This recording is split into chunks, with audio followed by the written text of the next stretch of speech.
Hello, fifth graders. So today for social studies, we are going to be once again continuing to look at different explorers and their routes of exploration to the New World. So today we are going to hop into the 1600s and begin looking at an explorer named Henry Hudson. Once again, we have some facts here if you need any extra help answering these questions after we complete this lesson here today. But before we hop into the textbook, I just wanted to go through those questions that you'll need to answer for this section in the textbook on Henry Hudson. So, you need to list at least 2 interesting facts about Henry Hudson and his personal background before he became an explorer. You'll need to look at what country or countries sponsored his voyages. What year did he begin exploring? What year did his exploration end? And you'll need to give a reason or a motivation that he explored. And then you'll have 2 questions where you'll need to draw. So you can either draw the route here that he took to the New World, or you can explain it in the text box. And then for this one right here, you can circle what impact that he had, or if you don't want to do that, you can also put that in the text box. Alright, so with that being said, let's hop into the textbook and see if we can answer some of these questions. If we can get some information to answer some of these questions. Alright, so Henry Hudson.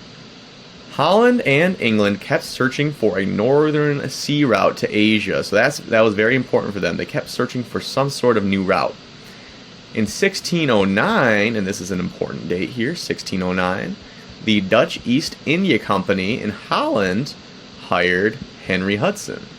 So some more information here. So the Dutch East India Company in Holland hired Henry Hudson, who was an English sea captain. So he's an English sea captain, and Holland hired him. Alright, the Dutch East India Company.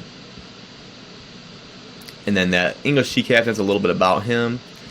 Alright. So he set out to reach China by sailing across the top of Europe near the Arctic Circle. So that's how he tried to reach China. But his crew grew tired of ice and cold, so they rebelled against their captain. So Hudson agreed to change course and sail west across the Atlantic instead. So right here is a lot of about the route that he took. So he tried to reach China by sailing across the top of Europe, but that didn't work. So they changed course and sailed west across the Atlantic. And this is important to note here as well, is that Holland and England, so they were searching for a route to Asia, so this might show maybe what his motivation was. He was searching for some routes to Asia or to China. Okay. So, in July, Hudson and his men reached Maine and sailed south to Chesapeake Bay. So that's some more information about his route. They reached Maine and sailed south to Chesapeake Bay. Returning north, the ship entered a narrow harbor. Hudson saw a large body of water leading north. Believing this was the Northwest Passage, Hudson sailed up the waterway. When the water became too shallow for his boat, Hudson realized that it was only a river, and today that is called the Hudson River. But his voyage gave Holland a claim, and that's important. His voyage gave Holland a claim in North America.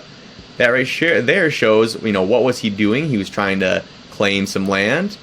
And also, or that's maybe an impact that he had, he claimed land. And it also shows us that Holland is who sponsored him, at least for one of his voyages, because he claimed it for Holland. By 1624, the Dutch had settled in the Hudson Valley. Alright, so he found the Hudson River, and the Dutch ended up settling there because of his findings. A year later, in 1610, and this is another important date here, in 1610, English merchants paid for Hudson to reach or to cross the Atlantic again. All right, so this time it's English. This time it is English merchants who paid for Hudson to cross the Atlantic again. The first time it was Holland that was sponsoring his voyage, but this time it's the English merchants, or England. So, sailing farther north, Hudson reached Canada. He passed through a long, narrow strait into a large body of water. And that's some more about his route. So you can use all this information to talk about the routes that he took. Hudson was sure that he had reached the Pacific Ocean. But sailing down the coast, he found no opening. Then the waters froze, trapping the ship for the winter. In fact, Hudson had not reached the Pacific. The large body of water was a bay, now called Hudson Bay. All right, so that's important as well. Hudson Bay. He drew the first map of Hudson Bay.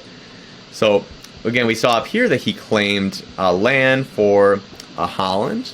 And now we see that he found the Hudson Bay, and now he made a map of the Hudson Bay. So maybe he provided some information on maps as well. Lots of impacts that he had. In spring, the crew rebelled again. They set Hudson, his son, and 7 others afloat in a small boat with no food. He was never seen again, but the voyage did give England a claim to eastern Canada. So we see that he claimed, this voyage gave him a claim for England, which was eastern Canada. They also found the Hudson Bay. Also, we see that he claimed land for Holland in North America. So lots of things that he did here. Lots of impacts, lots of important things. So let's go ahead and see if we can answer the questions based off of what we just found. So, 2 interesting facts on Henry Hudson. Well, I know one fact that we found was that he was an English sea captain. All right.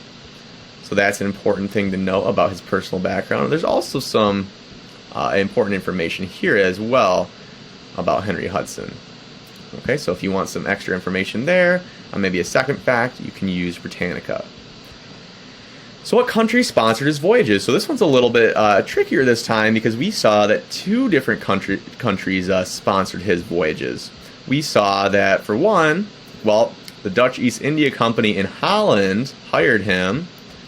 I'm sorry that the colors aren't matching, but they hired him, and then he gave Holland a claim in North America. So this shows that at one point he was doing these explorations for Holland.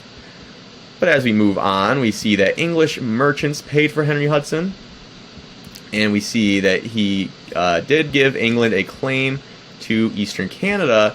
So it looks like both England and Holland sponsored some of his voyages there.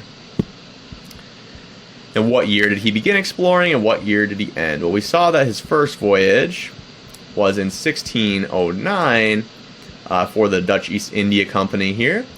Then at the end, in 1610, this is when it was his last exploration, when his boat got stuck in the water in Hudson Bay.